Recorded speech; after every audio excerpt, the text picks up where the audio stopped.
Fox News host Laura Ingraham is apologizing and now taking the next week off as advertisers abandon her show. So far, about a dozen companies have pulled their ads after Ingraham attacked Parkland school shooting survivor David Hogg.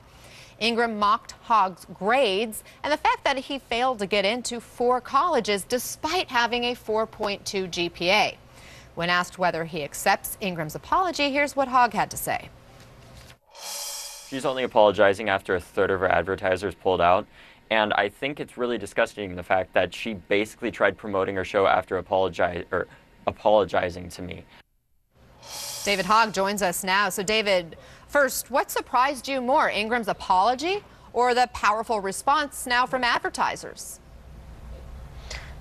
I think what was more surprising to me wasn't the apology, because that was kind of expected, especially after so many of our advertisers dropped out. Like that was one of the things that disturbed me most. There were multiple tweets in between her first tweet calling me out and then the other tweet where she basically tried apologizing. There are multiple instances that she could have done an apology but didn't. I'm glad to see corporate America standing with me and the other students of Parkland and everybody else, because when we work together we can accomplish anything, and it's important to remember that. What has been your biggest takeaway or lesson learned from this experience at this point? I think my biggest takeaway from this is when somebody, no matter who somebody is, no matter how big or powerful they may seem, a bully is a bully, and it's important that you stand up to them. There have been multiple instances throughout Ingraham's professional career where she's tried calling out people, for example, at Dartmouth University because of their sexual orientation, and she told LeBron James to shut up and dribble. I don't see any apology for those people. I mean, why?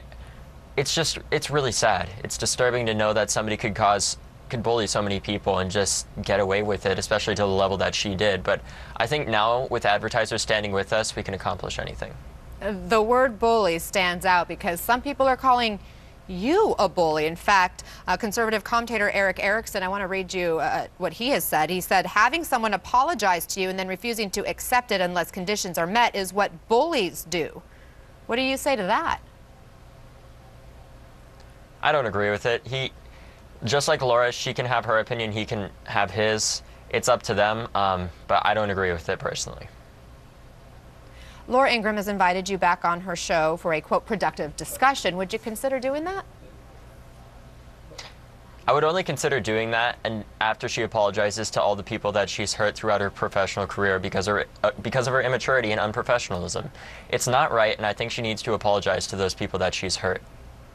Sadly, Ingraham probably won't be the last person to attack you. Do you worry at all about this kind of back and forth becoming a distraction to your main mission and what you're trying to accomplish with gun reform? Absolutely, because I think when people call us out like this, what they're really trying to do is distract from the bigger movement here. And that we're not trying to take anyone's guns, we're simply trying to save lives. That's all we're trying to do. And when Laura uses divisive language like many people on her show have, where she calls us the left and right and doesn't acknowledge the fact that we're just all Americans and our diversity is our strength. She needs to acknowledge the fact that everybody's opinion matters, even from my perspective, hers does too. But what matters most is that we come together as Americans, and what I think shows like hers do is divide us even more, and I think division is the last thing this country needs. We need to come together as Americans, not as Democrats or Republicans. So I understand you're taking a gap year, decide not to go to college right now.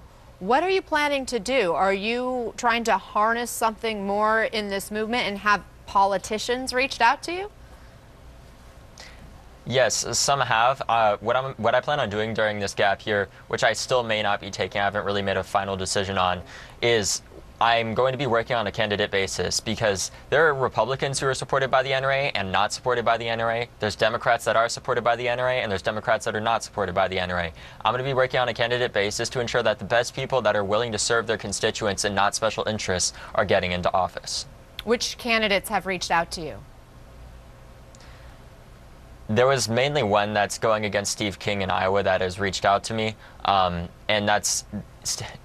a few have reached out to me, but I think at the end of the day, what's important is that we all just really come together and work on this, not as Democrats or Republicans, but as Americans, to solve this issue and realize that our strength is in our diversity of people and our diversity of ideas, because this is not an issue that has one solution. There are multiple solutions that we must work to implement to fix this, and we have to work together. Hogg.